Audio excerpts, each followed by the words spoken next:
Nicky Morgan, what a ruthless party you're a member of. Extraordinary scenes this morning. Talk us through it. Well, I think obviously leadership of the party and being Prime Minister, they're big jobs. They need big people to fill those shoes after David Cameron. So it's inevitable that we haven't had a leadership contest for 10 years. You're going to get a number of people putting their names forward. I think we've got a good, diverse field for the parliamentary party to choose from. But yes, I think politics has been very unexpected in the course of the past week. But talk us through what's actually happened. I mean, you've been close to this. You've had plenty of private discussions over the last few days. It was assumed, it was known that Michael Gove and Boris Johnson were effectively going to be a joint ticket together. When did you find out that the person you're backing now, Michael Gove, was in fact pulling out of that and going his own way? Well, I found out this morning, and I think... What was your reaction?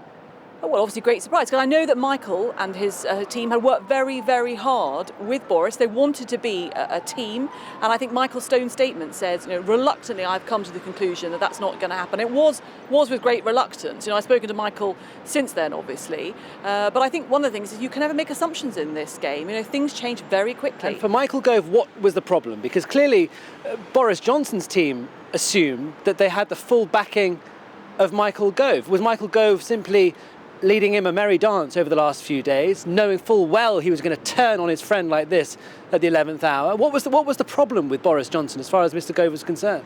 Well, look, I wasn't part of all the discussions, but my understanding is that there was an issue about assurances around the team that was being put together, or that wasn't working around Boris. That's as far as I know, and I was. So was it a personnel issue, or was it Boris Johnson's commitment to the Brexit cause that was the issue? Look, I wasn't part of the detail of the discussion. I've been taking my own standings about whether I should stand, talking to the other candidates for the leadership, and then having to make a decision this morning. I wanted to be clear before nominations closed who I was going to back if I wasn't going to stand. I think that's the right thing to do, to be clear, and then to take a position and then to argue for that position. And has Mr Gove offered you a job? Is that a deal that's been done? No, there's not a sausage being offered. That's not why I'm doing it. I'm doing it because we need a big, competent person to take on these difficult EU negotiations. I personally think it should be somebody from the Leave campaign who advocated that, but also because Michael is a big social reformer. He's a passionate,